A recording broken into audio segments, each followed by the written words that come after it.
himself getting passed by multiple cars, as I mentioned earlier on. So Newhoff in a very precarious situation, but he often finds himself in these places. He doesn't qualify as well as he races. Up front, they are getting with Lee Aberdeen and Luca Varani, not very far apart at all here. But I just want to see how Alistair Haight deals with Marcello Kessler coming around the old hairpin.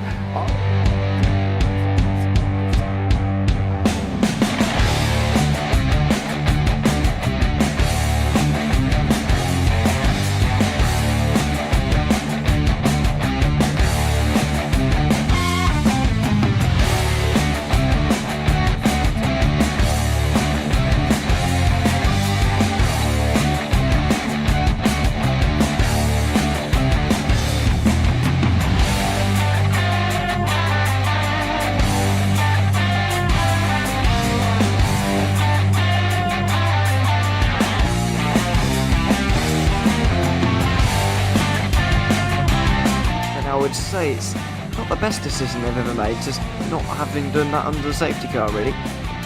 Yeah, they're taking their pit stop strategies from Ferrari lately or something. What's going on? In turn one, just too much gas on them, too much feet on the loud pedal, and unfortunately he's dropped all the way down the order. But Philip Hammer is out in front by an 8.91 seconds.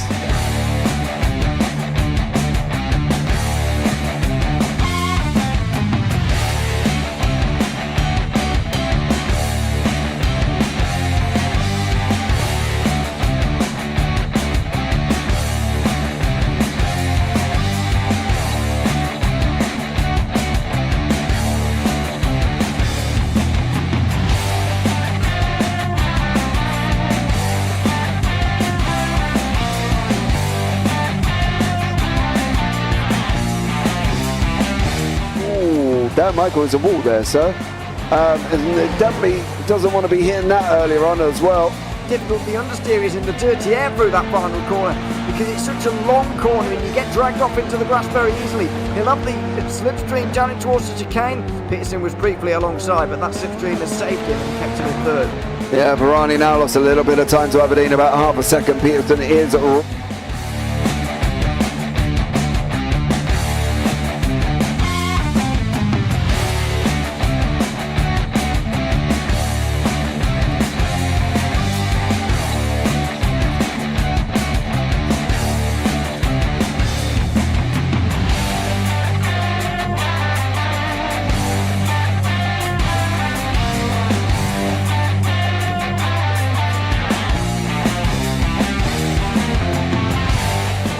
Pike's pushed Morton forward up ahead. He's got out of line. Is now Pike going to have a go at Werrell? Don't push him off. He's in the championship fight. Jack Werrell chasing down Carl Jacklin. Further down, Rob Williams and Chris Barnes. Sensational run outside line now though for the heavy braking zone. Around the outside goes the Audi R8. Look how much Miller's come back into play. Exactly. Miller's still start trouble. He's not on second and change. All of a sudden Miller's back in play.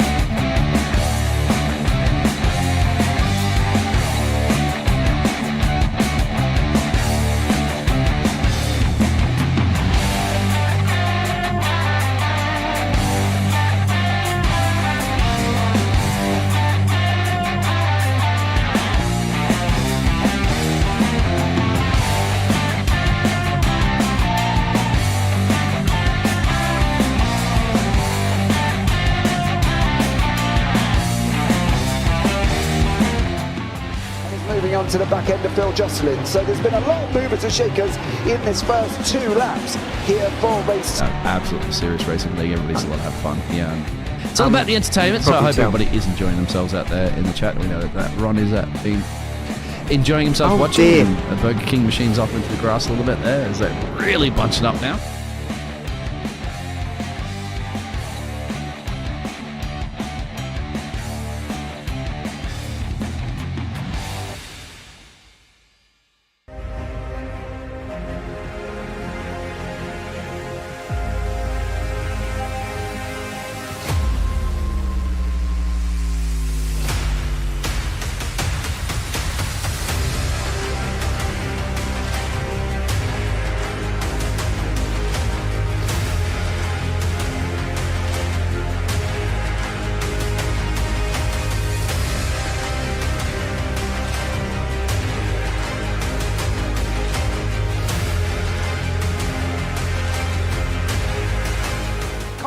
Does he have it? Medeiros is going to get it. They're going to toss it. They haven't got it. He's on the outside line though, going into the fastest corner on the circuit. Surely this can't work. Dominic Ligner has got a sensational run outside line now though for the heavy braking zone. Around the outside goes the Audi R8. Look how much Miller's come back into play. Exactly. Miller's still start dropping. He's not on second and change. All of a sudden, Miller's back in play. Can Barry do it? Big Barry's going to do it. Big Barry.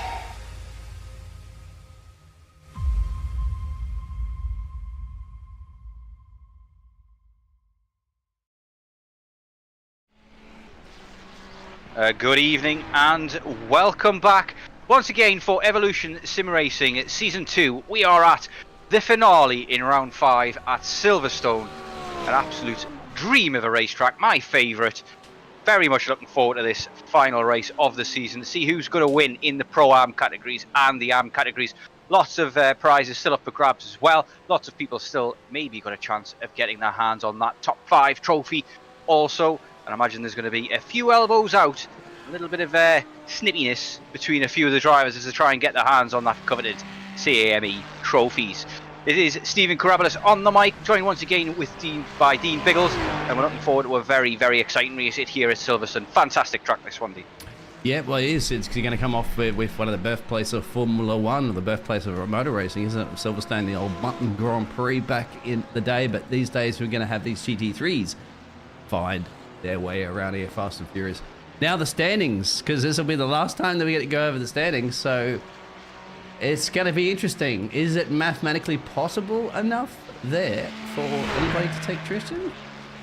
I don't think so. I think Tristan's wrapped it up. He's got a 102-point lead at the moment over his teammate Luke Lucchese, and there are only 100 points up for grabs here. So in order to knock Tristan de Brega off that top spot, we are going to have a big accident that's caused by Tristan de Brega that costs him points, and he's going to get no points, and Luke Lucchese has to win both races. So lots of there is an eventuality where it could possibly happen, but that's going to be decided. Will have to be decided in the stewards' room well after the race. We'll try and do our best to try and keep you up to see who's going to finish where, but it does look as though Tristan de Brega has wrapped up the title, and rightly so, with so many wins under his belt. Podiums almost every other time as well. Only a 12th and a 9th place, his lowest finishes. And it's disappointment yet again for Rhys Saunders. That's the second season in a row now, Bedeen, where he's been odds-on favourite to win the championship and not taking it home. He's got to be disappointed with that. Yeah, exactly. You could see some of those results that he needed there for the consistency. And because he was back there with a vengeance towards the end, but maybe a day late, dollar short. But he could look for the number 2. Quickly over the Pro AM standings, and that one's very, very tight, as you can see. 16 points, plus your 25 also there. Scotty, Matthew Jones. They're about to get ready for gridding up there. We'll get a chance to go through all this, no doubt, for a second. But first of all, we do have to know who's on the grid and who's on the grid. So let's go down to the grid and have a look. Certainly will. Qualifying over. It is Luke Lucchese who takes pole for the second week in a row after a fantastic showing at Watkins Glen, as Tristan de Brega, his teammate, 2 tenths behind him on the front row, with him Rhys Saunders there in P3 and Ewan Stitchbury in P4. It's Peter Cox who continues his impressive start to his career in Evolution Sim Racing, and he's there in P5. Daniel Nans in P6. Taking the pole in the Pro-Am category, and he's still got a chance of winning that category overall. Only 16 points off the leader, Matt Hyland, who starts just behind him in P7. Joe Glass in P8 has been on an absolute charge the last few races, absolutely dominating in the Pro-Am category. Paul Cowlishaw starts in 9th, with Aaron Kirby in 10th, who's still in with a shout at the top 5 in the Pro category. And Nathan Crook, with an absolutely fantastic qualifying here, starts P11, sorry. Jeremy Ulemans is P13 for Team HYR, with Paul Robson behind him in 14th. Jamal Gandua in P15, and Scott Kostrich, who again looking to get a good result here. Could possibly win the championship if he gets a very good result, and Daniel Nans and Matt Hyland don't. And then we've got Matthew Jones behind him, with Nicholas Newton following close behind with the Finnish flag. Stephen Cakebread in P19 and Rob Mackay in P20. And then we've got Gary Mitchell in P21, Ashley Brooks in 22, Matt Barnett in P23. He'll be disappointed with that qualifying. He's currently standing on the top of the leaderboard of the championship, but starts quite low down, with John Lugbrook right behind him. Wesley Van Rens P1 behind that. Mark Robinson in P26, Robin Aston in 27th, Graham Matthew in 28th, Chris Keenan in 29th, and Gareth Newton in 30th, and 31st belongs to Joseph Preston. We've got the lights going. We're going to have a rolling start here, and I have to say that's been one of the better changes made to this league so far, and it's not the greatest turnout for this league. 31, it looks amazingly good turnout, but we've had such good turnouts all season so far in this league, but it tends to be the way once you get to the business end and you know that you're not going to get anywhere, even if you win your category, people tend to give it up a little bit. But here we have the two Ferraris heading down towards heading down towards club, and they're going to get us started once they get around there and over the finish line. It's a very, very technical track, Silverstone, one of the highest speed tracks on the go, and this first corner can be an absolute nightmare as well. So as they head into Abbey and Farm Curve, it's going to be interesting to see how many people are going to go for a big fight there. But we are underway. Green lights, red lights on your screen there, and it looks like we've just got going just about now. Well, they're still waiting to go. Now they've gone, and it's Luke Lucchese gets a very good start. Rhys Saunders already takes P2 away from Tristan de Nebrega, and that is a brilliant move from Rhys there. Caught him napping and takes that position, and now he's going to have to fight tooth and nail for that P1 as they go 2x2 into the loop and round Aintree. It's going to be interesting to see if there's any incidents. It looks like it's clean so far. Everybody's got through nice and smoothly, and so far so good. And Silverstone there, as I say it, somebody's big puff of smoke, and there's a couple of people off track, and it's all gone a little bit wrong. And there's another slide from a Porsche by the looks of things, and a few people getting caught up in that mayhem. A BMW of John Lugbrook is away and into the barrier. A couple of people going slowly. I had to say it, didn't I, Dean? I had to say that it all went smoothly, and then all of a sudden, carnage broke out. Yeah, you were talking about earlier in the green room, weren't you, about saying, oh, your cough is gone to you. You say that to your wife or something like that, and then all of a sudden you start coughing. That's why you don't speak too soon when it comes to motor racing. And that's Joseph, I think, around as well. Yes, it is. So, well, we almost got through a full lap. Almost without any incidents. Because these drivers, of course, have a lot on to gain and lose here in the final race of the season. And so you will expect some brutal, hard, door-banging racing here at Evolution Sim. Certainly. Well, we're already seeing some very elbows out racing there from Nicholas Luton, and he goes around the outside in Cop, so that's a brave move. Lots of trust there. As Jamal Gandua hits the back of the Porsche in front of him, and it's all started at a lightning pace here at Silverstone. I'm very much forward to seeing how this ends. Only 1 minute and a half down already. We've had several incidents. Rhys Saunders is trying his hardest to get past him. He's gone for the dive there, and there's contact as well. He's pushed Luke Lucchese wide and gets the position. He's probably going to give that back. The man is very sportsmanlike, we've seen before, but Tristan de Nebrega has managed to take advantage of that there as well. Gets a bit on the curb there as well, goes very wide, opens the door for his teammate, and I wonder if now Rhys Saunders is going to give this position back. It doesn't look like he's going to do it just yet. He's going to be careful where he gives that position back, if he is going to give it back, because he could very well lose out a position to Tristan de Nebrega. Ewan Stitchbury actually takes control of P3 there in all of that mess as well. Tristan de Nebrega having a tough start so far. There's another incident, there's contact. That's Jamal Gandua getting into the wars again. He already hit the back of somebody into Maggots and Beckett, and now he's spun around, and it's time to mount a very big recovery for Jamal there. That's a big slowdown for Tristan here. What's Tristan dropped off big time here? He certainly has, yeah. Looks like he's got to slow down out of that first sector, and he's lost several positions. Yes. He's going to have to fight his way back through them, and Joseph Sparrow doing a fantastic job. Up in P8 at the moment, he's doing a cracking job for his season so far. Daniel Nance and Matthew Hoyland is going to be a battle for the ages to watch out for as well, because there's very little separating them in the championship. 16 points only. It's 5 points difference between them at the moment, so Daniel Nance needs to win this, win the second race, and hope that Matthew Hoyland doesn't come P2 in both of those as well. We've got another slowdown here from a damaged Ferrari of Aaron Kirby. He needs to make sure that he gets a good finish. Oh, and he's spun because he's not quite understanding the weight transfer on a damaged car, and he's sideways in Cops, and that's going to be a dangerous place to be sideways. Very difficult to negotiate that, as he gets back going just again with that runoff there. But back to the battle at the front. It's Luke Lucchese and Rhys Saunders still going out. Rhys Saunders, I'm surprised he didn't give that back after he pushed him wide. Maybe he thought it wasn't too bad. It was a bit of just door banging. Maybe he he felt as though it was a fair overtake, or maybe that he was squeezed a little bit and didn't have much space because Luke Casey definitely didn't open the door for him. Had the alarm set for the burglar, essentially. Yeah. And, well, remember, this is it. It's the battle for P2 in the championship here. So I was going to say, as Lucas at the fastest lap, I was going to say Tristian's going to probably, if anything, do a switcheroo with the teammates, isn't it? Knowing that he could perhaps get his South African buddy into ahead of Rhys Saunders so that they can secure themselves 1-2 in the championship. But certainly a possibility, but not a foregone conclusion. Let's not forget what Max Verstappen did in Brazil to Sergio Perez last season. Refused to give him the position, to give him T2 in the championship, and royally screwed his teammate over in the process. We've got DXTV live in chat saying, come on, Team DXT and Matt. Got my work cut out as a team manager with a calculator. Please, if you can, DXT, if you got that calculator out, help us out as well, because us trying to do mental arithmetic at the same time as commentating. Oh, that's a funny rejoin there from Daniel Nans, and it's gone wrong for him. He's now down into P2 in class, and but Matthew Hoyland has taken the lead in the Pro-Am category. Paul Cowlishaw now for company on back of Daniel Nans, and we know that he doesn't take prisoners when he makes overtakes as they head down at full pelt into Cops, and there's a back marker by the looks of things. Yeah, it is. They're approaching this John Ludbrook at a higher velocity speed there, and luckily John had to get off the gas there and let them through.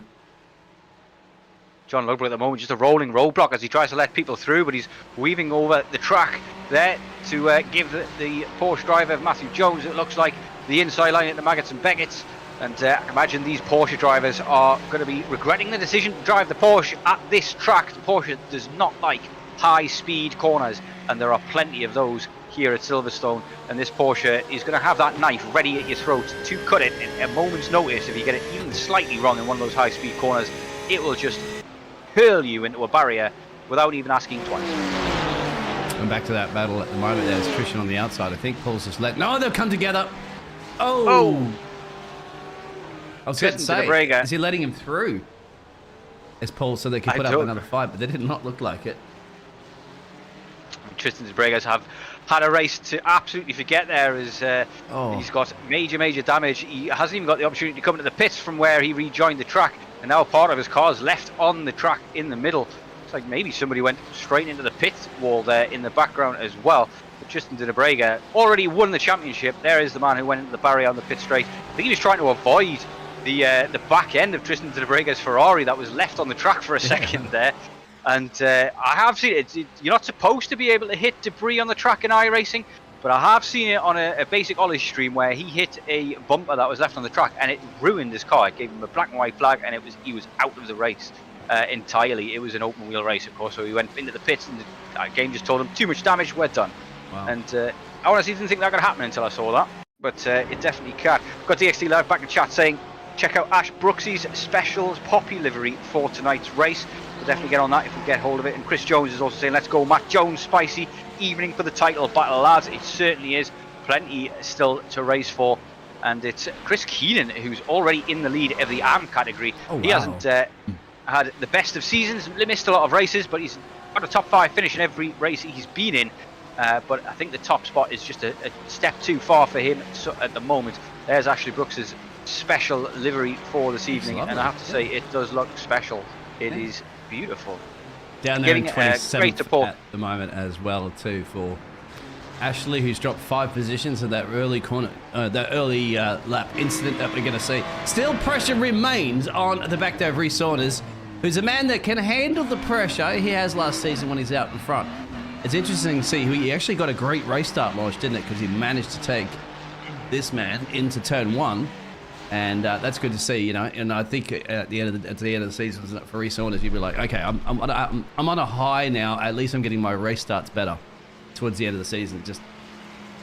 Yeah, I think those rolling starts have really helped one of his biggest weaknesses. So he'll be definitely petitioning for those to continue. Tristan de Brega is coming into the pit lane this lap as well. This is going to be using one of his fast repairs, I imagine, and get back out there and see what he can recover for the remainder of this race. 11 minutes remaining. Peter Cox is dropping down the order a little bit after a little battle with Paul Cowlishaw, but this is the battle of the ages here at the moment. It's Luke Lucchese on, I think he will have to go have a look at the start though and see what happened there. Look at how close Rhys Saunders is to the back, and then Luke goes and Tristan's just bogged down, and already side by side with him is Rhys Saunders, has the inside line into the first corner and takes it easy as you like candy from a baby, that one. You see there in the background Matthew Hoyland in his Lamborghini getting very feisty with Daniel Nans in the Porsche, and with Daniel Nans and the Porsche next to him as well. It's pole-shaped a little bit here, right? I think, or the next turn you're going to see, they're going to pile up just up the road there, and that's just inevitable. And that's just a few people trying to avoid it. Cars weaving everywhere, and there's a little contact here above there. Another one further up. You can see that. Oof. And at this point, you're just gambling, aren't you? You're just holding on tight and keep the car pointing straight and just hope nobody flicks into you. Which it initially will. Tristan will come back out there and just gets past Mark Robinson. So after that repair that he had to get done, back up onto this. Paul still on the back there of Matthew Jones, Paul Collishaw. And you saw still the battle between the Loop P1 and P2. Paul going to send it up the inside here. Yes, he is. Like he is. Gets the move done. Yeah. And that's Matthew Jones taking a very wide line. Different classes, so I imagine Matthew Jones doesn't want to risk it too much, trying to fight a pro driver when he's in the Pro-Am category. And on for a top 3 finish at the moment. Daniel Nans currently 3.5 seconds behind his main rival in the championship, though. Matthew Hoyland doing what he needs to do to take that top spot home in the AM category. And Matt Barnett at the moment, all he needs to do is beat Nathan Crook in both of these races, and he should be comfortably holding on to the AM category trophy. But yeah, the big real question mark, the one that's going to really give us a headache if we try and work it out, is going to be the Pro-Am category, because depending on the results, one of 4 or 5 people could win that championship, including Nicholas Newton, who is currently sitting P4, and Scott Kostrich as well, who's currently sitting P3 in that championship. Even Joe Glass, if he wins by enough, gets a good enough finish, and Matthew Jones, Nicholas Newton, and Scott Kostrich, Daniel Nans and Matt Hoyland all have a shocker. He could end up winning it, but of course you've got to not only win the race, you've got to also hope that some of your rivals have a very bad race, and that's sometimes where you can fall down. But it's going to be very interesting to see how that finishes this evening. And Matthew in a great place, as we're showing you, Matthew Hoyland right there. So he's getting what he needs to do. Get this race win, and then get the second race win. It's all yours then at championship, you have to say, for the Pro AM class. And I'm sure he's a team engineer out there, DXT Live, is going to try to give him everything he possibly can. Here's Gap at the moment. Let's have a look at once again in the grouped tower. Give you an indication there. So it should be what he's team. The next Daniel is what, 5 seconds down the road? I believe that's yes. Yeah, 5 that was seconds. after an early mistake from Daniel Nans as well, getting a bit out of shape, or maybe getting a slowdown, maybe some contact. We'll see if we can get a replay of that, but I wouldn't hold our breath. But back to the action at the front, and Luke Lucchese still unable to get an overtake done on Rhys Saunders.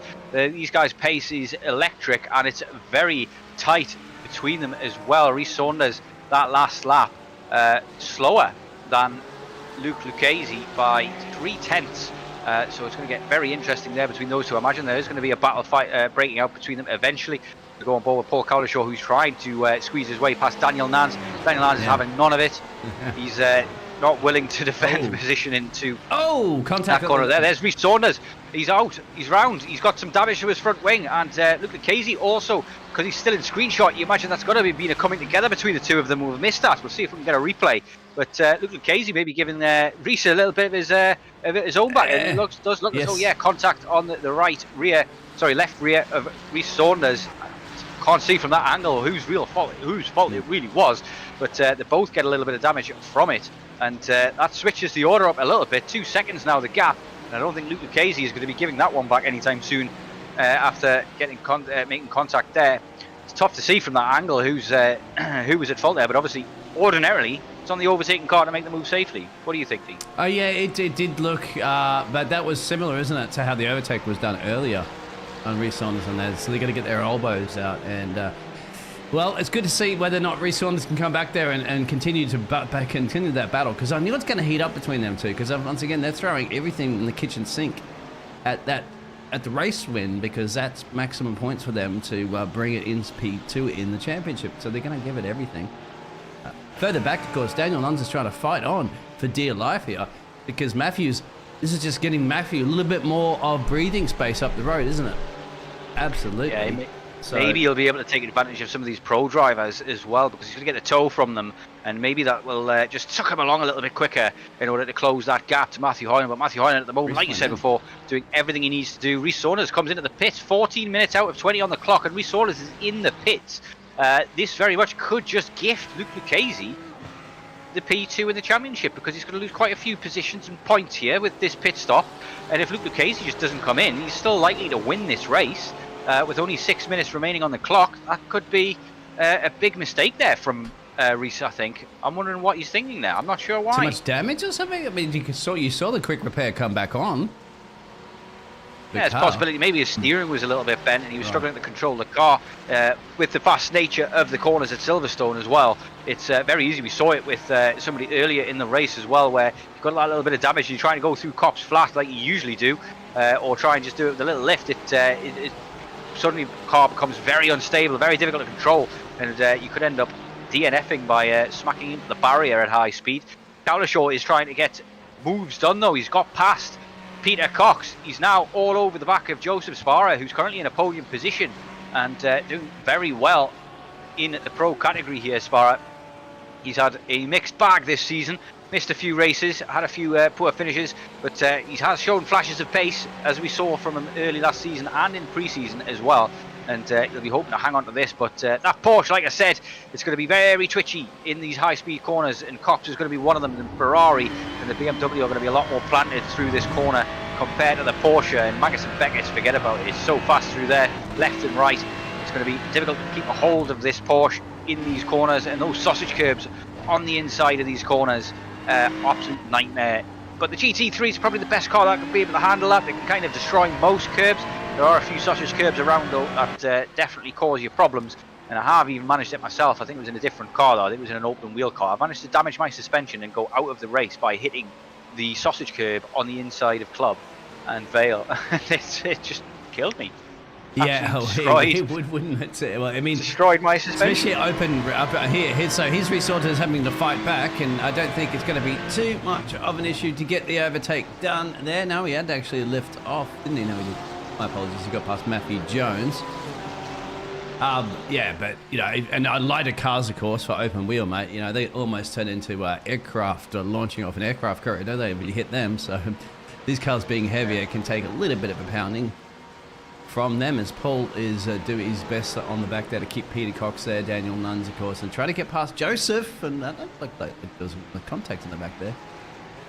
Joseph going very wide there into the first section of the loop and Aintree, so that he can get the inside line, but Paul Cowlishaw hasn't fallen for it and is taking the better line, and maybe he's going to get a nice slipstream down the Wellington Straight and into Brooklands, see what he can get done. It doesn't look like he's going to go for the dive here just yet. Oh, maybe he is. He's looking for it, and maybe just trying to put off Sparrow into force him into a mistake or an error somewhere as we come round Luffield and through into Woodcott, and tough track corner to get right. You can use many different lines here in Luffield, but look at the snap of oversteer, and he's fighting that steering wheel like a boxer on his last legs. He's 40 and he's trying to get through to retirement without getting Parkinson's, and he's just managed to hold it on the track there, but a little bit of understeer there in the cops as well. Looking to keep a hold of the car in the dirty air behind the Porsche. Is he going to be able to get the move done down the hangar straight now after Maggots and Beckett's? Not really much of a chance to get any moves done in the Maggots and Beckett's section. He's going to have to get a very good exit here, and he's right on the back of Sparrow now, only 2/10 there. Will the tow be enough? He's going to have to think about Peter Cox behind as well, and those guys both had a very good fight there, did Cowlishaw and Cox back in Daytona. Is he going to go for the dive into Stowe? It doesn't look like he is. He's thinking better of the lunge, and maybe get a better line through there, as Daniel Nance in the background takes a very wide line, gets that all wrong in Stoke, but still nothing doing there between Cowlishaw and Sparrow is defending this very hard, not giving an inch, putting the car right in the middle of the track, making that car as wide as he can. And Rhys Saunders is approaching them at a rapid rate. Like, obviously Rhys Saunders, as we all know, is very quick. His last lap was 59. The only drivers, sorry, his fastest lap was 59. And he is quite capable of doing it, but look at that. He's going to have to get past this, because he wants the damage limitation, doesn't he? Absolutely damage limitation after dropping all the way back there, knowing that he's potentially lost looks like out. Somebody's gone very wide. That's Cowlishaw who's gone very wide. Sorry to interrupt. Yeah, he's right. got it all wrong, and looks like there was contact with somebody there. It's Peter Cox who's gone down the order. There's the we're fighting here. And just come back in and hit him. Smashes into the back of it. And smashes. Oh, that's a big one. And to get going again does Sparrow, but he was defending that like a lion and ended up getting caught up in this big major incident. Look at that. Carlos Shaw just refused to give up the inside line, didn't he? He was there. He was trying to force his way into the inside line. Should have maybe given that up and gone to the outside.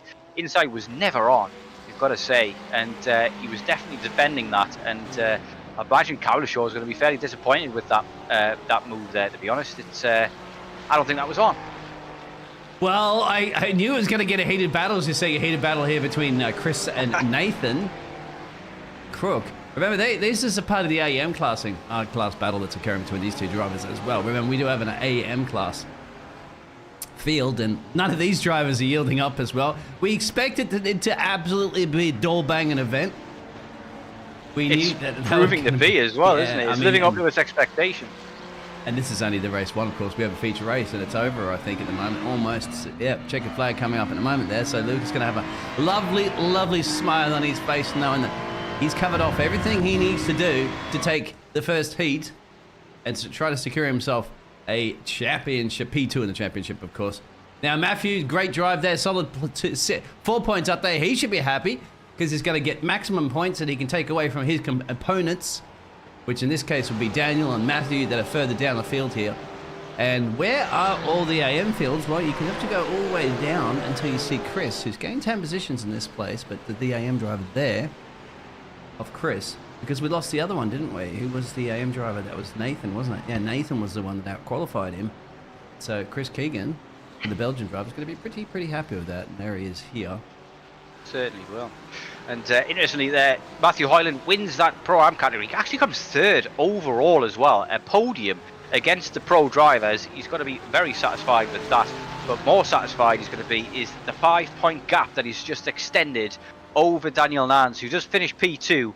And now it means that there's a 21-point gap between Matt Hyland and Daniel Nans going into this final race, which means that Daniel Nans has to win, and Matthew Hyland would have to come very, very low down in the Pro-Am category in order to lose this championship. So it's one hand on the trophy for the DXT driver, Matthew Hyland, and he's going to be very, very pleased to got that out the way early doors, and the pressure is somewhat lifted for the second race. Yeah, Scotty and that one, who's P3 in this championship, he ended up finishing in P15 this race, so he's got a bit of work to do as well if he wants to be included on that one. In the AM class, well, we're going to go over that in the second course because we have some results to go over first. So certainly do. Back to that for a second. Let's have a look at our Heat 1 results. So it's Luke Lucchese who takes home the winner spot in his Ferrari for Pantera Racing. They've changed their name, I believe. And that's Ewan Stitchbury in P2. That's a good finish for him. Ever the bridesmaid, never the bride, though, for Ewan. That's his joint second best finish of the season after he came P2 in the very first round of the season as well. Matthew Hyland brings it home for DXT Motorsports in P3 overall to win the Pro-Am category and put one hand on that trophy. As long as he has a fairly stable finish in the second race, he should take home the win in the championship. Rhys Saunders gets P4 after Paul Cowlishaw and Sparrow, and it was also, who was it again? It was Peter Cox who ended up getting into a bit of a tangle, giving Rhys Saunders the P3 finish. And Paul Cowlishaw, P5, Joseph Sparrow, P6. He did a fantastic job defending that position, you've got to say, Joseph Sparrow. Just very unfortunate that he got caught up in the shenanigans between Cowlishaw and Cox. Daniel Nans comes home P2 in the AM category, P7 overall, with Matthew Jones coming in behind him in P3 to get his podium. And it's his fourth podium of this season as well. So congratulations to him. Jeremy Ulemans gets P9 overall for Team HYR with Nicholas Newton right behind him, who's still in with a shout of finishing in that top 5. Get hold of that trophy for the top 5 finish in the Pro-Am category. Paul Robson in P11, Joe Glass in P12, but P5 overall for the Pro-Am category. You'll be satisfied with that, but he's very, very close, is Joe Glass, to getting hold of a P5 spot and getting a trophy. He'll be hoping to do better in the second half of this race for the feature race. Wesley Van Rens gets a nice finish, P13 overall for Goanna Racing driver after he finished very low on the grid. He's gained quite a few positions there in that race. with Gareth Newton also behind him, gaining plenty of position. Scott Koster's P15. One to forget for him. He needs to shake it off, though, and go again for the feature race.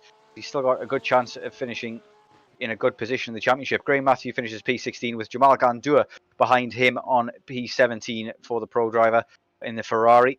As we move further down the order, we've got Chris Keenan, who was first of the AM drivers. AM drivers been represented a bit higher up in the overall standings in the last few races, but maybe it's back to business as usual for the AM drivers as they're finishing now down in the low teens. Or high teens, I should say. Aaron Kirby, P19. Be disappointed with that. He's still got a very good chance to finish high up on the board in the pro category, but he's lost a fair few points there with Tristan de Nebrega just behind him. Wondering if Aaron Kirby maybe got caught up in some of the incidents in the early stages of this race. Mark Robinson in P21 with Matt Barnett, the leader of the AM category, finishing quite low down the order. It's P3 overall in the category. So you shouldn't be too worried because Nathan Crook, his main rival, is behind him in P4 with Robin Aston splitting them. Rob Mackay in P25 and Ashley Brooks with his Poppy livery finishes P26 overall, P5 in category. And I think that's Gary Mitchell beneath, or it could be Gareth Mitchell. I've forgotten. So, but yes, Gary Mitchell. Double R. Peter Cox, P28, finishes a lap down after that incident. I think he just maybe realised that it was his mistake and punished himself by putting himself a lap down. John Lugbrook finishes P29 with Preston in P30. Those guys are a couple of laps down. Probably DNF didn't finish the race, so it's going to be very interesting as the guys are nobody out there warming up for this. Scotty is, I believe. Scotty and Matthew. Oh, no, they're sitting in pit road. You're right. Matthew's out. However, there's a couple of that. Exactly. But it gives us time to briefly go over, of course, once again, these fantastic league details. These are the standings. So they're all going to be getting, if they have, of course, the top 5 drivers in each class will get personalized trophies if they've attended 7 of the 8 rounds. And this is the final round that you have here. These, of course, we have 2 rounds, well, 8 rounds overall, as you can see. We have 2 split and a feature race and a main and a race. So forth, at each. So that's going to be fantastic for them and the winning team drivers, which we'll go over that in a second too, because this is, of course, our last. We'll have the race 2 coming up in a minute, 30-minute reverse 15 and pit stops as well. Going to be interesting because we've seen many drivers before in the past take some great pit stopping over opportunities, haven't they, and get a huge gain on that. Speaking of the teams, there it is there. So that's one that you kind of think at this point, isn't it, that the RDSA Motorsports could potentially steal that one away? It's a possibility, yeah, but it's worth noting at this stage as well that we've got a gap that we are going to be coming back for Season 3 here at Evolution Motorsports. I won't be joining that one, unfortunately, because this is going to be my last ever broadcast. Well, never say never, but my last broadcast for JPB. I will be leaving after this one. So it's been absolutely fantastic commentating on this series in Evolution Sim Racing. It's been a blast. And I'm very much looking forward to maybe racing in the next one. I have got it on my radar that maybe I'm going to sign up for this series and race it if I can. Because that's one of the reasons I'm giving up commentating, because I never get the chance to race myself anymore. But the calendar itself is looking fantastic for next season. We've got some great tracks in there, including some that we've already raced at. Spa, Suzuka, Mugello is in there, Circuit of the Americas, all provisional at this stage, of course, but I'm very much looking forward to it. But here we have the reverse grid, and it's Tristan de Nebrega who's going to start on pole in this reverse grid for the feature race, and Aaron Kirby on the front row with him. I wonder if that's a 200 IQ play from Tristan de Nebrega to take home the win of the feature race. It is. Go ahead, yeah. Chris Keenan in P3 on the second row with Jamal Gandua behind him in P4. Graham Matthew in P5 on the third row with Scott Kostrich in a fantastic position here to gain some big points for his championship charge. Gareth Newton behind him with Wesley Van Rens, Joe Glass, Paul Robinson making up the rest of the top 10, and Nicholas Newton and Jeremy Ullerman in the top 12. We'll go through the rest as we carry on, because we've already got drivers moving for the race start, and it's going to be a rolling start once more. There's Matthew Hoyland there with Rhys Storners and Ewan Stishbury as sandwich for him. He's going to have to be fairly careful and safe on this start. as we already have the lights looking ready to go, and it's going to be Tristan who's going to get us underway. Didn't have the best start last time. Let's see what he can do this time, and whether or not they're going to go early compared to that time. The last feature in that sprint race, that first heat, went very late on the line practically, and there's the line, and still haven't gone just yet. I'm wondering why that is. Maybe the line's a little bit further than I am expecting. I'm pretty sure that was a checkered one, and there they go. They have gone eventually, and looks like a couple of people have been caught napping at the back, but Tristan has disappeared, created a gap already. Aaron Kirby is going to try and hold on to this position as long as he can, as we've got some two-wide action coming through the first two corners in the background, but it's smooth and clean, and that's the famous last words, as there looks like it's Joe Glass going for a dive down the inside into the Aintree and Luffield, sorry, not Luffield, it's Aintree and the loop.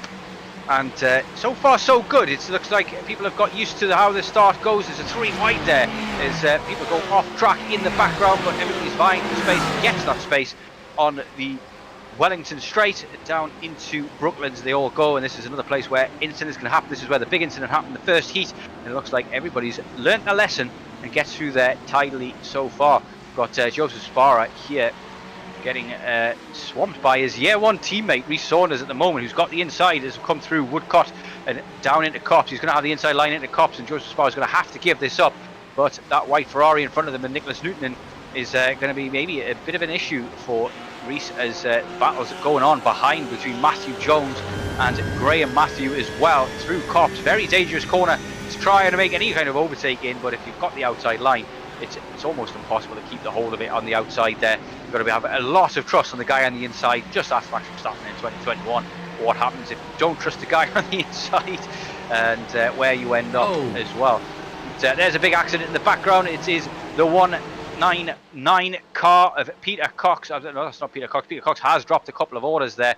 The 199 car of Graham Matthew, who's gone sideways there, and that is John Ludbrook, the number 14 car, also in the wars early doors, as he was in the heat race, as well as Joe Glass is looking to try and make an overtake on another Porsche in front of him of, I think that's Paul Robson. He's mixing it with the pro drivers here, Joe Glass. Knows what he's got to do.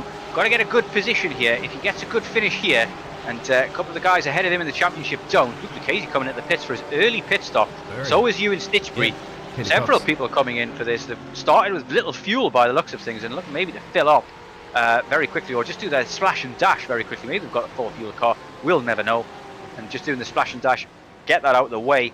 It's going to be interesting. Oh, there's a big crash. There's somebody's sideways. Looks like it's Wesley Van Rens in a new livery that he's got there as well. Looks almost McLaren-esque, the orange checkered finish flag on the side of it. Collected somebody else as well too, because it looks like we've also got Paul that's had a mistake as well, and also it looks like Joseph Safaris is, because so what's happened here? Let's have a look. Joe, I wonder if it's Joe has been hit from behind. That's too far back. No, this is it. They've gone around, and Joe's had to go off. Got hit by tag from behind. He's gone around, and somewhere around there, Paul's been hit. You could just see on your picture that Paul got tagged as well too. Just that concertina effect, isn't it, of everybody coming up into that, and like have a look. You can see the accident will occur just up the road here, and everybody's trying to avoid it. Good for that driver to move forward there, get off the racing line, and then this is where it's all come a little bit more pearl-shaped for some of the drivers. Not too much damage, but Paul has to sit there and wait, of course, for 3, 4, 5 cars to go past. I don't know. I think Paul maybe turned in onto Daniel Nans there, who was the BMW that was inside at the time.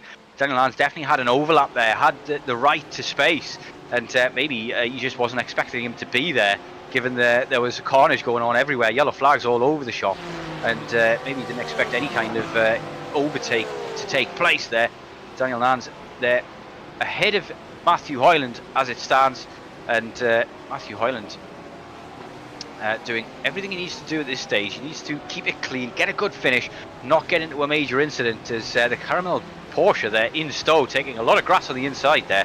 Not the ideal line, it's got to be said, but he's going to get the ideal line there into Club, but he goes very deep. It's going to be the switchback from the number 60 driver, and he comes back on the track like an absolute madman and takes the number 60 driver out, and he's not going to be happy with that, is he? No. That number 60 driver, he had it all there. There was absolutely no need to come back on the track like that from the Caramel livery driver. He's going to be very disappointed. That's going to be a big penalty there coming his way, I imagine, from the stewards, as DXC Live has been in chat saying Matt would only win by 1 point, 516 if Nan wins to 515. 6th or better in the race for him to take the title for Matt Hoyland there, and he's currently dropped down the order quite a bit, down into P24. Daniel Nans up in P5 as it stands, so still up in the air in the Pro-Am category. Anything can happen. I'm wondering whether or not Matthew Hoyland's taking his pit stop early, taking a leaf out of the South African boys book in order to get that pit stop done early and get some clean track, bang in your laps, and avoid the carnage in the early stages of the race. 5 minutes down of the 30, 25 to go, and it's Joe Glass who's impressing at the moment. P5 overall, P2 in class, and taking the fight to Scott Kostrich. Daniel Nans and Nicholas Newton also battling it out hard, and Nicholas Newton has shown he's got great racecraft throughout this season, and it's been a little unfortunate with a couple of incidents, and maybe a little unfortunate that he's racing against such tough competition that he hasn't been able to take home a win yet this season. It seems like he's holding him up a little bit here at the moment, and Nicholas a finish driver, so Daniel knows he's got to get up the road here, because he's, look at how far down he is, because you've still got Scott leading Joe Glass, and he's going to put banker laps in, then see how it's going to pan out for that situation of pit road. He's going to have to get everything he can, and look at that. Remember, he's racing side by side, wheel to wheel with a pro driver, so he's got to get that out of his head and just go, go, go, isn't it? Further up the field there, we do have it definitely spicy and dicey when it comes to the other two, isn't it? Joe and Scotty here. Joe's got him as well, and nice little move into the final couple of corners, Club, and that was on your screens. That was Daniel Nans getting past Nicholas Newton as well, but they've managed to switch back again, as looked like Daniel Nans actually gave him a bit of a shove off into the outside of, as he was on the inside of Stowe there. Gave him Nicholas Newton a little bit of a shove. Maybe I'm wondering whether Daniel Nans gave that position back because of that shove, or whether or not it was just a mistake from Daniel Nans. But still all to play for in the Pro-Am category. It's jumping around all over the place. I have to revisit that one and come back to it. I do have to print a redaction there as well, because Nicholas Newton has won a race this season. He won the first heat race of the second round. Oh, Joe Glass has crashed. I believe it was at Bar. Joe Glass has crashed. Oh no! What's gone wrong here? Down into Brooklands, and imagine, yeah, this is the Porsche for you. Yeah. It's ready to merge you at a moment's notice. He carried just a little bit too much speed in there and got very lucky they didn't get collected by Scott Kostrich of all people, as he came through in his Porsche. But that is the Porsche all over, isn't it? It's just a murder machine. It does not like to be driven very aggressively at all. If you get it a little bit wrong, maybe you take a little bit too much speed into a corner, it will just kill you. Yeah, I think that these three at the moment are Matthew on the back there of Jeremy.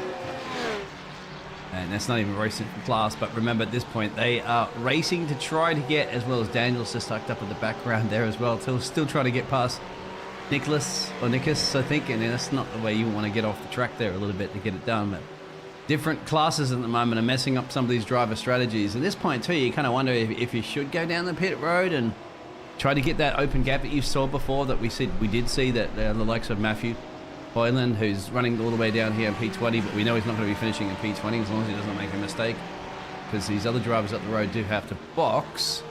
Our race leader, Tristan, I know that once you know Tristan got this, I mean, as you said, probably a clever play, wasn't it? Knowing that, hey, you know, after that incident in Heat 1, that he got himself into the perfect position, of course, with the reverse grid, and he's not going to be up the road. I don't think anybody's going to catch him at this point, as long as he doesn't make any mistakes.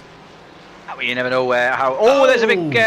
bit of contact there. Daniel Nans into the back of Nicholas Newton, goes backwards into the gravel, and he'd be disappointed with himself for that one, because nobody's fault but his own. If you hit the back of the driver in front, that was down into Cops, I believe. Oh, I could be wrong. Where are we? It's sometimes difficult to tell with these camera angles so low to the ground exactly where on the track you are. We'll try and use the track map at the top right, and it looks like, yeah, maybe it was turns 1 and 2. There is Graham Matthew, who looks like maybe he's Matt Barnett. That's not Graham Matthew. Sorry, that's Matt Barnett. Yeah, now he's Team HYR driver trying to get back going again after an incident in turn 1. And yeah, it's been all action this evening at Silverstone. It's an absolute fantastic track to race at, because it is so wide. You can take so many different lines through the corners. You can get switchback after switchback, and you can race side by side pretty much the entirety of the lap. But it's also fairly difficult to get an overtake done, especially with the toe down here. Scott Kostrich goes very wide in comps. Misses the apex entirely, and don't think he will get an X for going over the exit there on Copse, but he's struggling here by the looks of things. Scott Costrich, Matthew Jones, all over the back of him, and seems to be getting that Porsche to turn in a lot more smartly than Scott Costrich can in front of him. And this is going to be a move down now into Stowe. He's going to definitely go for this if he can. Scott Costrich doesn't look to defend. There he goes down the inside, outbreaks him, gets the move done, and there's contact. Didn't get the braking done, didn't get the car stopped, and just understeered wide. He got very lucky there that he didn't get taken out more with that one, because that could have gone very wrong very quickly. As there's Jeremy Ulemans in his BMW, the 231 driver, who sneaks the position off him, but now could be already in trouble from the Pro-Am category driver behind, as he's going to go for the move down now into turn 1. As he thinks better of it, tucks back inside, and will maybe wait until the next heavy braking zone, which will be down into Village. Doesn't look like he's going Too far, I think. No, he's dropped off. He's dropped off now, Yeah. so I think he's just hoping to regather himself and regroup and try and get him elsewhere. These two have gone in. Daniel Nuns and Matt Robertson. Chris has gone in and just come back out of pit road right now. I'll show you currently those pit stops as Trisha just set the fastest lap all the way out front. Once again, it's going to be great for Trisha, no doubt, because he's going to be wrapping up the championship, hopefully across the line there, and winning the last race of the season. That'll be a nice little consolation prize for him after that Heat 1 race. As you can see, Gary right tucked up on the back there using the slipstream of Wesley, and should not be too much of a problem, you'd have to imagine, isn't it, into the loop. Bit of a snap of oversteer for the Caramel livery driver, Gary Mitchell, there as he came around, but he managed to control it well, gets the overtake done, takes the inside, and I don't think that Wesley Van Rens was fighting that one particularly hard. He must know that Gary has got the pace to beat him, and hopefully just hang on to the back of him and use his pace. Who's this? This is Joseph Preston, who's gone around, and where is that on the track? It's hard to tell. It looks like it is on the exit to Woodcott that he's gone around. Yeah, just dips a wheel into the gravel, gets the snap of oversteer, bangs into that was probably Luke Lucchese, and gets sent into the barrier. Nothing Luke Lucchese could do. He left the space there for sure, and just drive over from Joe Preston, and then he spins again in Copse as he's trying to get back going. And that's the lack of downforce over that, with that rear wing being all bent, unable to keep the back of the car stable through Copse. I mean, it's hard to keep a car stable through Copse when it's in perfect working order, never mind when it's broken. So that's a disappointment for him. This is going to be dangerous for Matthew, because he's got two cars up the road. He clearly got some pace, and he wants to get on with this. As you know, DXT out there will be doing everything he possibly can to crunch some numbers here and see what he needs to get Matthew to be. I think you already did that before, didn't you? You said Matt would win by 1 point. That's it, but Matt needs 6 or better in this race to take the title. Well, he is on his way to it. Definitely. Wondering whether or not that decision to pit early is going to work out here. Yeah. Oh, there's a spin right in front of him in the first corner, and he does amazingly well to avoid that. Gets on the grass, keeps control of the car as he braked. I don't know how he managed to avoid that incident there. He went the wrong way. You always go to the back of the car, not the front. He chose the front because he maybe thought that was going to be the better option for him. It worked out in the end. And that's Graham Matthew gone around there as well. Is that... I hope that's not Matthew Hoyland. Is Matthew. That's Matthew Hoyland. Has span in the end, so he didn't manage to collect it up and gather it up as that was this is the in one the loop before. Oh no! I mean, I need new underwear out there from.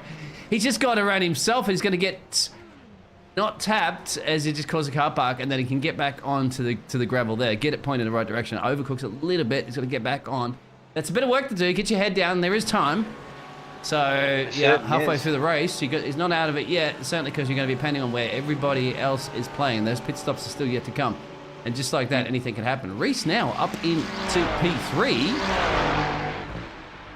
And he's still yet to make a pit stop, but, you know, you got to go back to the likes of, where is Luke? And Luke made that very early pit stop, so I think Luke's going to have that one back for sure. But it's up to whether or not Scotty's going in.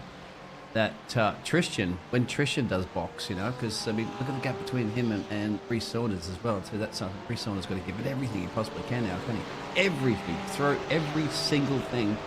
I think Reece is just racing for fun at this stage. He's got a healthy lead over Luke Lucchese though, and that could mean that maybe he's going to snatch P2 in the Pro Championship. There goes Matthew Hoyland down the inside of a very beautiful green Mercedes of Gareth Newton there. But interestingly, Daniel Nance has made his pit stop and has come out behind Matthew Hoyland. So Matthew Hoyland has once again got that one hand. Even with that spin, he has managed to overtake. Obviously, Daniel Nance, we saw him punt the back of, I believe it was Nicholas Newton, and made a mistake himself. So that could be why he's ended up behind Matt. But that means that Matt now has got everything in his hands again in order to win that Pro-Am category. In the Arm category, let's take a quick look at the standings there. It's Nathan Crook who's leading it at the moment. Matt Barnett in P3. I don't think it's going to be good enough there for Nathan Crook to steal the title. 38 points was the gap before we started any racing this evening, and Matt Barnett didn't win the first one. I believe it was Chris H. Keenan who won the first one. Nathan Crook, I don't think even had a podium finish either in that first one, so I don't think this win here for Nathan Crook is going to cement that win. I think Matt Barnett's got that covered at the moment. Of course, if he was to make a mistake and drop further down the order in the AM category, that could be up for debate.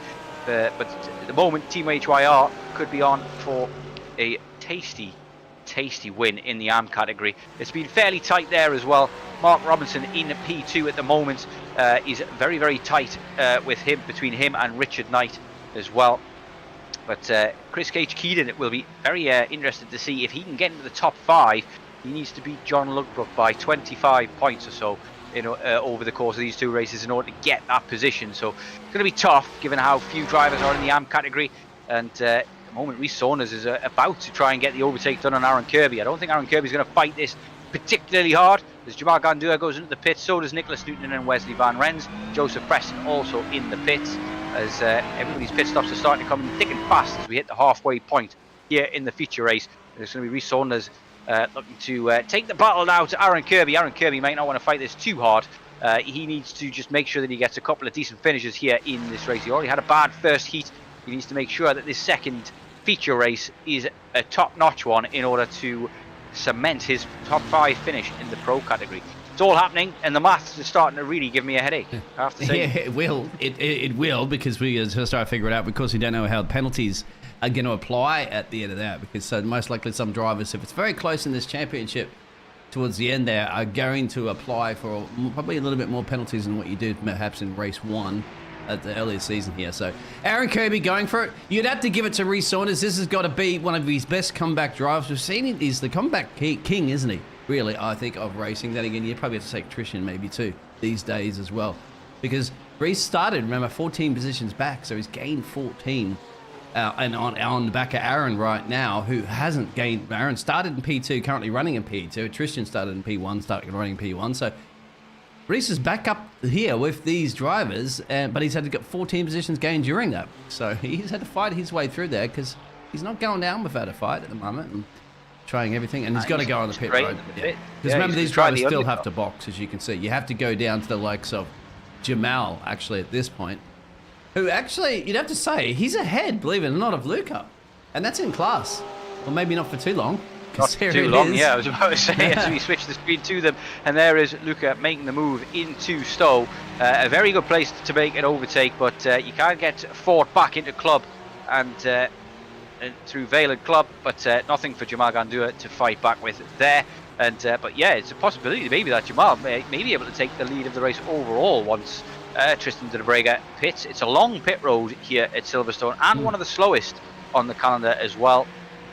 So it'll be interesting to see how things all shake out once all the pit stops are done and dusted. Where did Gary Mitchell, though, 18 positions gained by Gary Mitchell, 16 positions gained by Peter Cox, 17 now that he's overtaking somebody in the pits, 11 by Rhys Saunders, even with that pit stop there, and 13 by Luke Lucchese. So these guys, like you say, we've seen this many times before by Rhys Saunders. He's got the knack to keep his nose very clean as he scythes his way through the pack and gets it all done nice and cleanly. And that is down to his confidence in his pace, I think, really. And he's ahead of Luke here, so that's the key. You can see there where they are, so he's ahead. Luke's got a lot of work to do to catch up and try to take Rhys Saunders, which he's probably going to do. This is the last race of the season. They're going to put their heads down there and go for gold. And Jamal will yes, obviously he will settle in that P4 position, you'd have to say, because you still have to say that Tristan's going to come back out. What about Aaron Kirby? Do you think Aaron Kirby can hold them off in 13 seconds? I don't know. I think Aaron Kirby and Paul might come out here behind Luca. I think the undercut's going to work, to be honest. I think it's going to work for Reece Saunders. I think he's going to jump Aaron Kirby. He's got the pace to catch up with him on the track. So when he's in the pits, now that he's back on the track with that undercut, he's going to definitely, I think, get that position off Aaron Kirby. What's interesting to me, really, is this battle for P2 in that Pro Championship. Luke Lucchese and Reece Saunders. There's only 4 points separating them between them before they came into the first heat race. Luke Lucchese won that one by 1 position, so that extends to 9 points. So all Reece Saunders has to do is beat him by 2 positions in order to retake that second place. I don't know if he's going to be able to do it, because there's only 1 position separating them at the moment. So it's going to go down to the wire, that one. 10 minutes remaining of Season 2 in Evolution Sim Racing. As DXD Live in chat says, as it stands, Matt 516, Matthew 505, Joe 482, and Nans 480. That's the top 5. Sorry, 4. There's only 4 drivers there. That's the top 4 drivers in the Pro-Am category. So Daniel Nans going from P2 to P4 here at the moment, all due to that one mistake he made where he went into the back of Nicholas Newton, and he's going to be extremely disappointed with himself for making such a simple mistake as well. Very easily done, though, if you just misjudge your braking point just ever so slightly, especially in the corner that we were talking about there. Cops.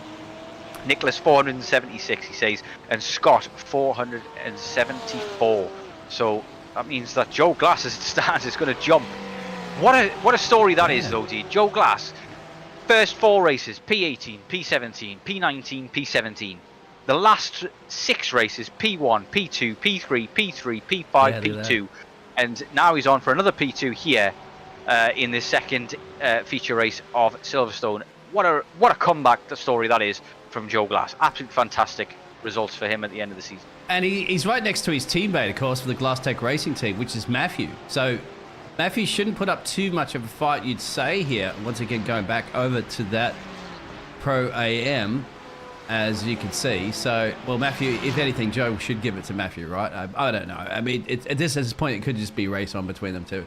It looks like. We'll see in a second, won't we? Because they are still keeping with Reece Saunders, so they've got some pretty good pace. What do you think? Is this going to be race on between the drivers? I think it's going to be race on, but they're going to be probably in VC together. One's Joe going goes to the in. pits.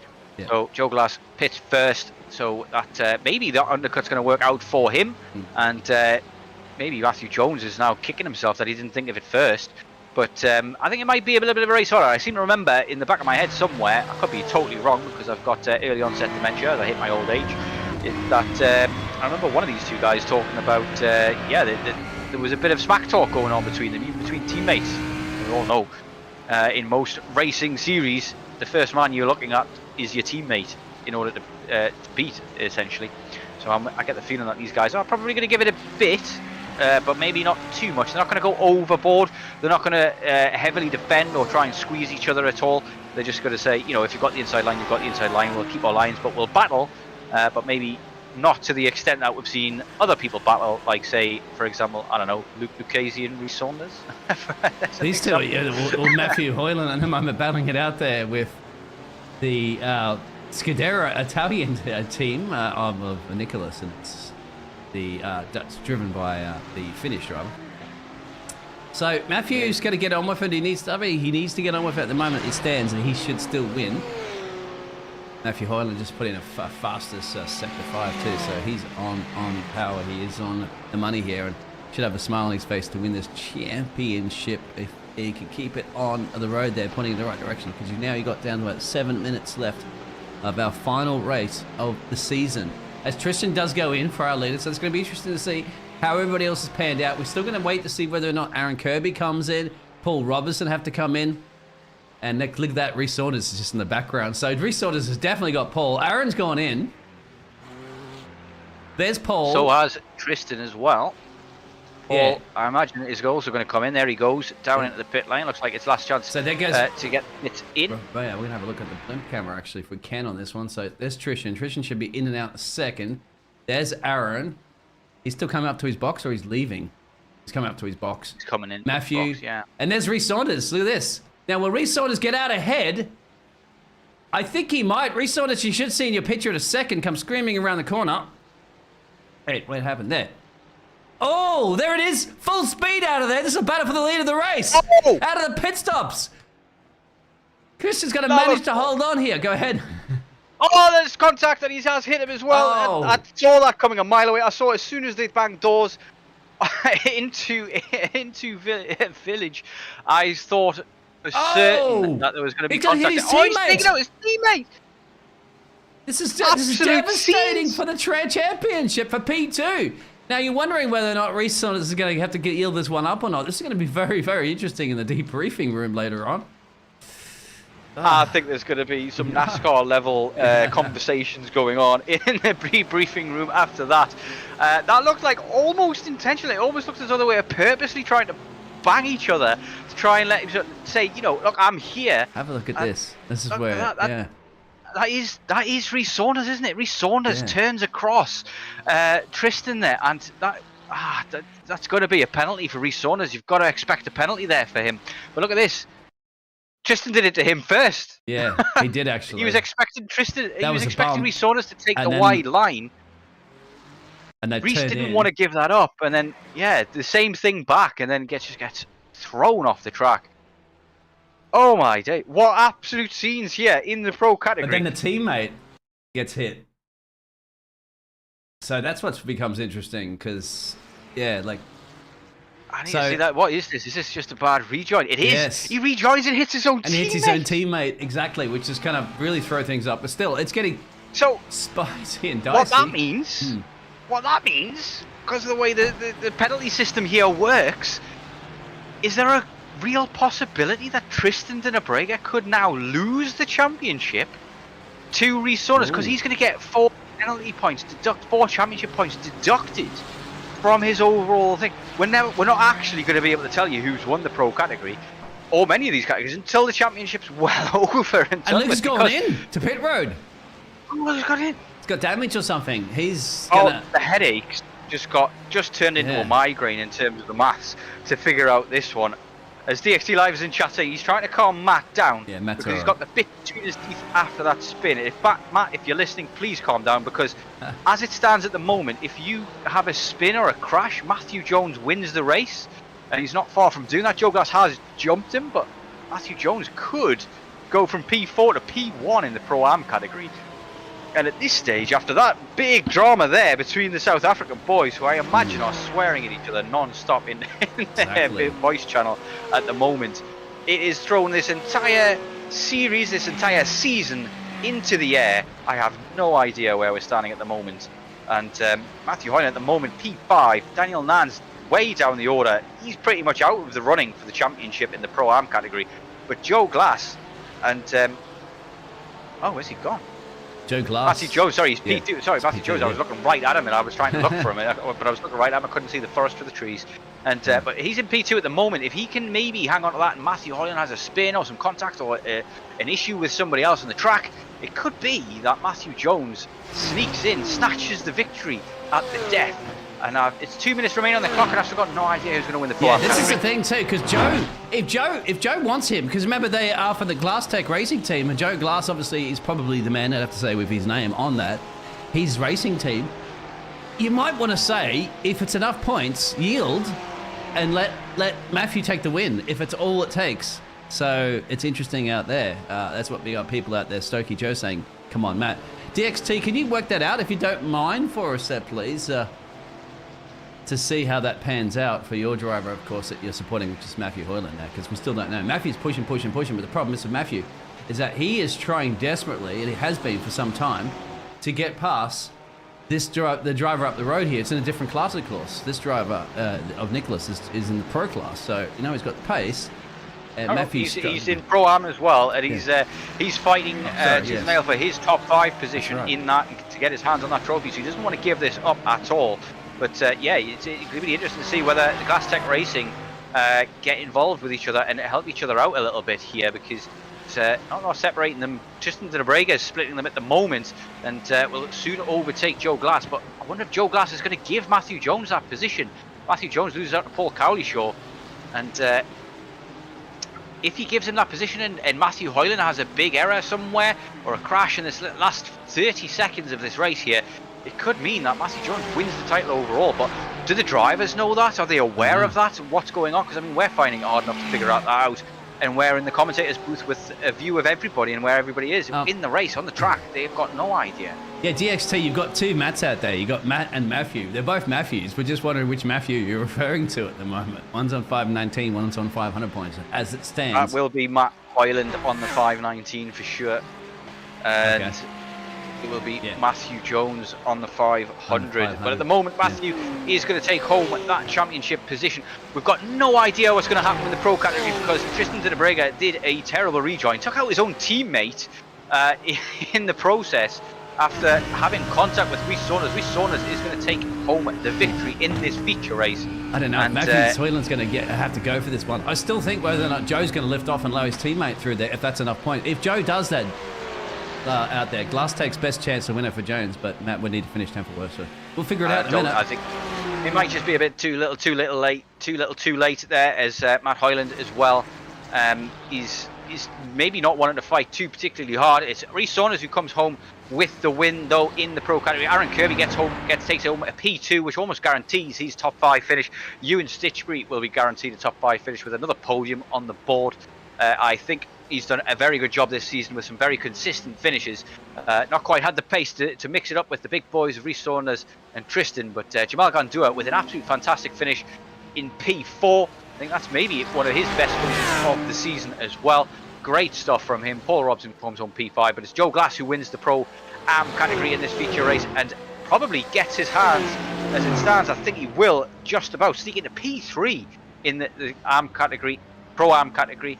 What a final half of the season. First half of the season that he was just nowhere, and the second half he's just come to life. An absolute brilliant story for him there. And, I think Matthew Hoyland has taken home the championship. Obviously, this is all dependent on steward outcomes because at this stage I've got no idea what's going to happen in that pro category. Tristan Brega will probably take a 4-point hit on his championship points after that rejoin, and I'll be very, very interested to get their opinions on that in the commentary booths, as I believe it's going to be Matt Barnett who's going to take home the title in the AM category. I don't think after his finishes here that the people who have won the AM category this evening have done enough to knock him off that top spot. Such was the gaps there. So congratulations to Matt Barnett for his win. Congratulations to Matt Hoyland for his win, and we'll say congratulations to Tristan de Brega and claim he is the winner at this stage, but yet to be decided. The AM points are looking essentially, like Matt Barnett's going to win it. Nathan Crook should sneak home P2 with Mark Robinson sneaking home P3. Richard Knight and John Lugbrook. I'm not sure whether or not. I think John Lugbrook may just sneak P4 with Richard Knight dropping to P5, but maybe Chris Keenan has been able to sneak into the top 5. It would be very interesting if he did so, because he's missed a fair few races this season.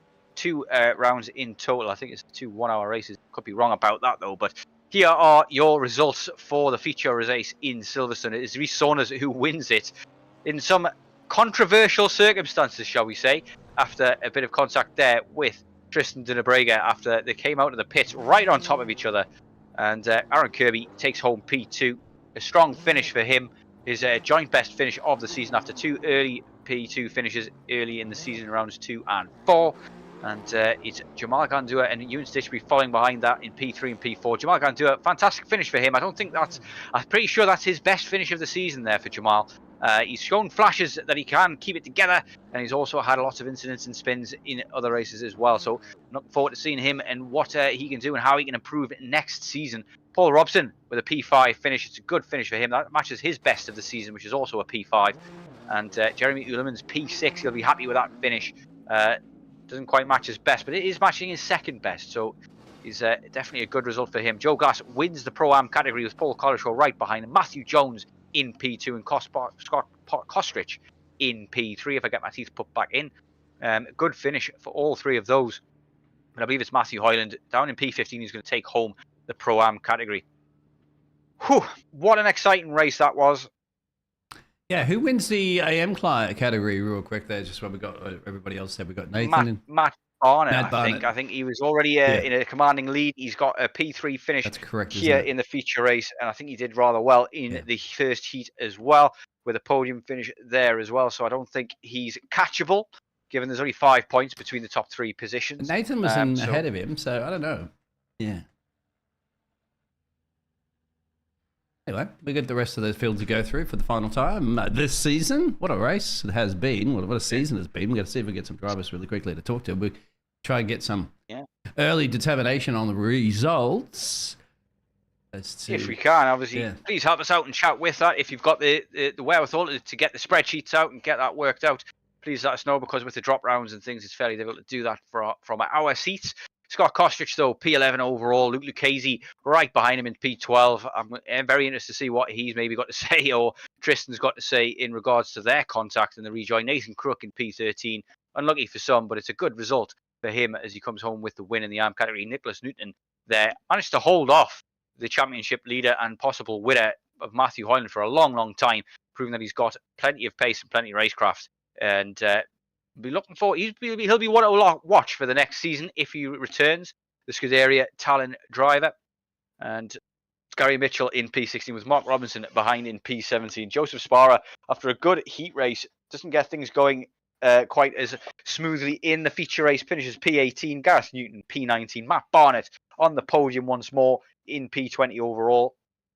And but P3 for the AM category, Wesley Van Rens in his Ferrari in P21 and John Ludbrook in P22. I think maybe in the team category as well, after the incident between Luke Lucchese and Tristan de la Brega, that Ludbrook Racing, sorry, I'm trying to call him Ludbrook Racing because of John Ludbrook's name, but I think John Ludbrook and Nathan Crook are going to take home that team championship trophy as well. So that's well done to them.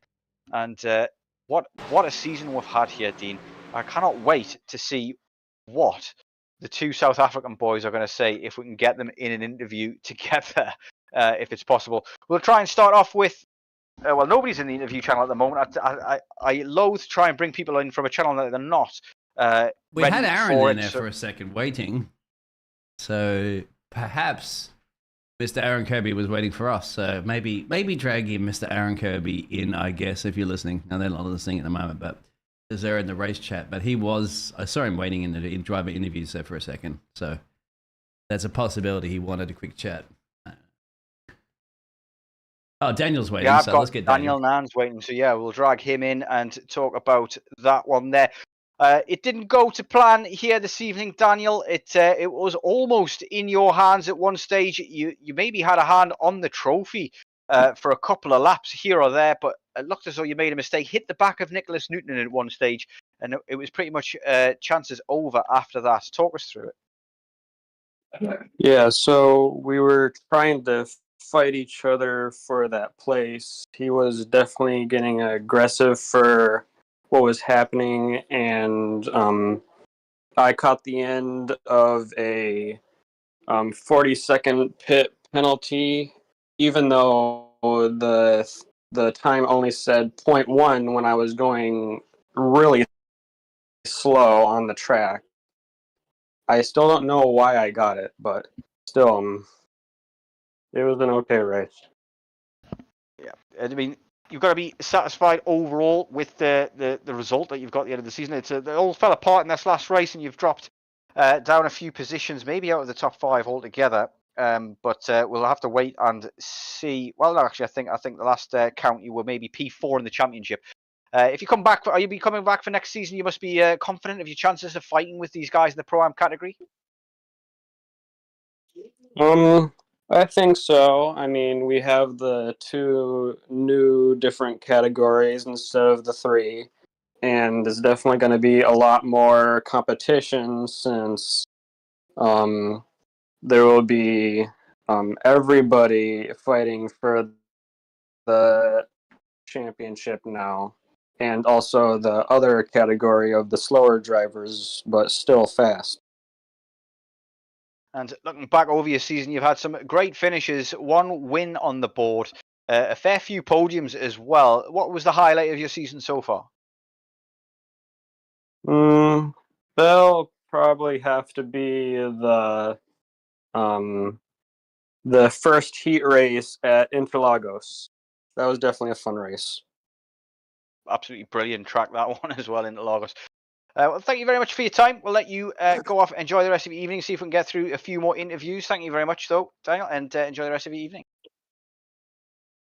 Yeah. Daniel Nans there doesn't sound too happy with that, really. I can't blame him after things have gone so sour here at Silverstone. But we'll move on next to Matthew Hoyland and talk through that possible. We'll have to get the stewards to confirm it, but it does look as though you are the champion of the Pro-Am category there, Matt. You must be very satisfied. Yeah, I mean, yeah, definitely. I don't want to like celebrate too much until it's confirmed. But yeah, I'll be honest, I'm really disappointed with how that second race went. Like the first one, I couldn't have asked for it to go on better. Literally ended up in a bit of free air, running my own race, really happy. And then the second one, I was just wrong place at the wrong time. Got caught up with one of the Audi R8s, had a half spin of his own, and I managed to correct his spin for him. So at least I managed to do something nice to someone. But yeah, I'm happy overall. It's been a really good season. I've really enjoyed it, and the guys have done a great job with it. So there you go. There, I've just seen it on the stream. Yeah. I'm a little bit behind, but I've just seen that thing with the Audi. But yeah, it's been good fun. We saw that live on the stream as well. If you do watch it back, it was a real brown pants moment. How quick did you manage to change your underwear after that one? Obviously, you had a little spin on your own just after that. What happened here with this spin? Do you think was it? I don't know. I think I don't know whether it were a bit of dirt on the tyres from running onto the grass, whether it was just me, but I think there was a tiny little bit of contact on my rear with his front end.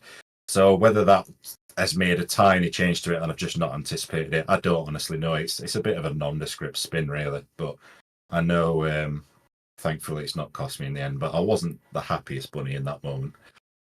I can imagine. We had your crew chief in chat saying that he was trying to calm you down and just tell you not to fight and just take it easy, because we're at one stage, we are talking about it on the stream as well, that if you had ended up in a crash or an incident and Matthew Jones had won the race, he didn't in the end, so you were okay. But if you dropped down maybe a couple more positions, it would have been possible that maybe you might have lost the championship. But as it stands, I think you can be fairly confident that you have won the championship. It all depends on steward outcomes and things like that. But I think you've got a fairly comfortable lead at the top. Going into next season, are you thinking about fighting for another championship again? Or is it too far?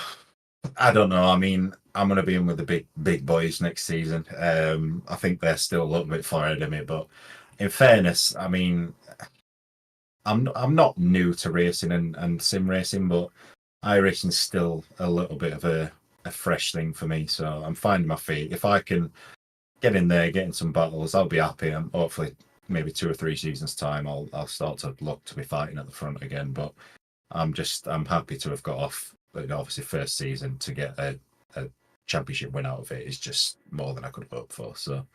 Yeah, we'll fantastic news. So I'll give you another congratulations and let you go, and maybe see you on track next season as well, because I'm giving up commentary, and maybe this is one of the leagues I'm looking at in iRacing, thinking this is a good league. I'm going to maybe join it. So possibly see you bumper to bumper at some stage in the future. But I'll let you go and enjoy the rest of the evening. We'll move on to another interview. But thank you very much for your time, Matt. Thank you, guys. Thanks for commentary all season. It's been great. We'll interview Matt Barnett next. We've got to get through these interviews fairly quickly. But Matt Barnett, it looks as though you've sealed the deal in the ARM category. You must be very satisfied taking home a championship. Evening, guys. Very, very happy. I was a bit fortunate. Nathan got caught up in a couple of incidents tonight. So I kind of feel a bit bad for him. He has been mega quick all season. So he's going to be someone to watch for next year. But yeah, I managed to keep it out of trouble. Relatively, a couple of little self spins, but yeah, I'm pretty happy with it, to be fair. Yeah, good results here as well. Podiums, I think in both races. I can't quite remember what you got in the heat, but what was the highlight of your season overall, do you think? I think the race at Le Mans. The racing was very intense, very close. Everyone had very few inches to give, but it was clean for a good 20 minutes. between 4 or 5 of us, and that was the first win I got for the season as well. So I think that's definitely the highlight.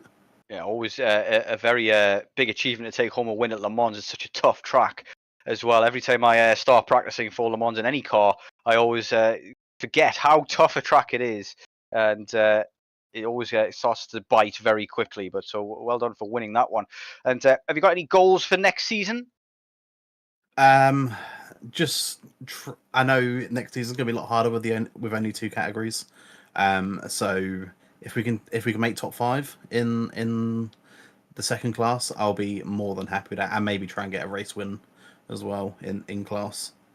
But I know the competition is going to be a lot more fierce next season. Yeah, certainly will be.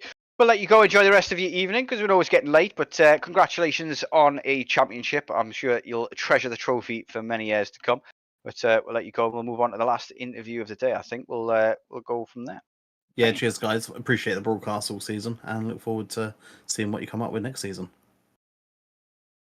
Good stuff. We've got Aaron Kirby and Jeremy Ulemans left to interview. I think I'm going to pick Aaron Kirby, and we'll interview him for the last interview of the season. Aaron, you've done a fantastic job here. The first heat didn't go quite to plan, but a P2 in the second heat, you've got to be satisfied with that result. Yeah. Hi, guys. Thanks for the great commentary this season. And yeah, just a bit of luck again. I fought hard in the first race to get P19 in the end, because I thought if I get that 20th place, then I'll be starting front of the grid. And luckily I did, and I could just about hang on to Tristan to pull me away from the others, and I thought I could salvage something here, and it worked out all right. Fairly confident that you've had a top 5 finish overall as well in the pro category. So you'll be taking home one of those trophies. How important were those trophies to you guys? And is there any chat in the Discord about who's going to get them, who's not going to get them, and a bit of banter surrounding that? No, I don't think so. I think it's more on-track incidents and things like that. There's a few little arguments and whatnot, but you've got to remember that 99% of us don't race cars in real life, and we just need to be respectful and a little bit cautious and enjoy it for the fun that it is. Certainly is. But overall, your season has been one of consistency and just consistently finishing in those top 5 positions. What is the secret to that, do you think? Is it just, like you say, the cautiousness and making sure that you're giving plenty of space to others and keeping yourself safe? Yeah, I mean, I don't set the world alight with my pace, but I am consistent. I'm consistently hitting like 2-minute laps around here, 2:01s if I have a bit of a slide. And you just got to keep banging those laps out and get the pit stop right as well in the second race. And it's just about consistency and staying out of trouble. And, you know, it's you end up there in the points. Well, we'll wrap it up there then. Thank you very much for your time for an interview there. It is some top advice for any drivers out there watching. Consistency is king. But thank you very much for your time there, Aaron, and congratulations on the top 5 finish in a very, very tough and competitive group there. The drivers with you were so quick. Thank you, guys. Yeah, they were fantastic. Cheers. Take care.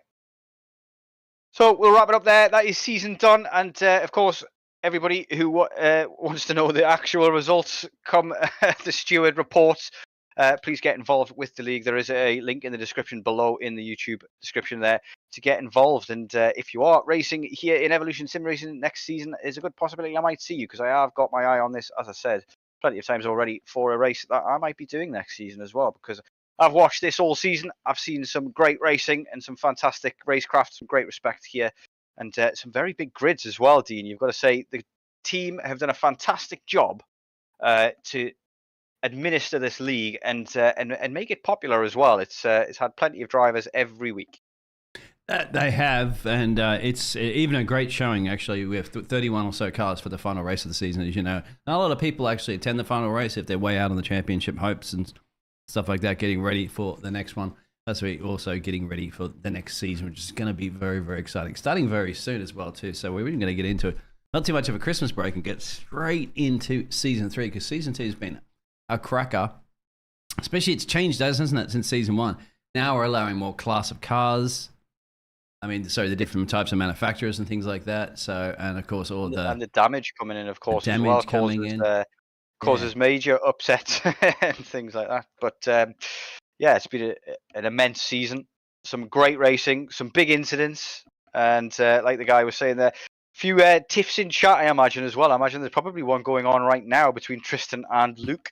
I'm almost certain to get straight into the Discord channel there after this and ask what went on there, what was going on with that. But we shall wrap it up there. And thank everybody who's watched all season. Please don't forget to hit the like and subscribe, and we'll be back fairly soon for season 3. Very much looking forward to it, and I could be on the other side of the camera for a change. Very much looking forward to that if I get involved. Thank you, Yeah, everybody. thank you Stay safe. Take care. Once again, if you want to see, thank you very much there, Stephen, for commentating this fantastic race all season long. This fantastic series, of course, a lot of work to do there. I had a lot of work to push the buttons behind the scenes, and so with a fantastic league caster like yourself, getting through all those those names and those drivers and all the incidents and all the fantastic racing we've been having, it's been a pleasure working alongside you. Hopefully again in the future sometime, but then again, I'd love to see you driving, getting behind that wheel, my friend, and we'll get to commentate Curse you in the future. So it's been an absolute pleasure and an honor, my friend. I'll never say never to returning. James has got my number. He knows how to get a hold of me if he's in dire straits. But for now, we'll love you and leave you. Thank you very much for watching. Take care and enjoy yourselves.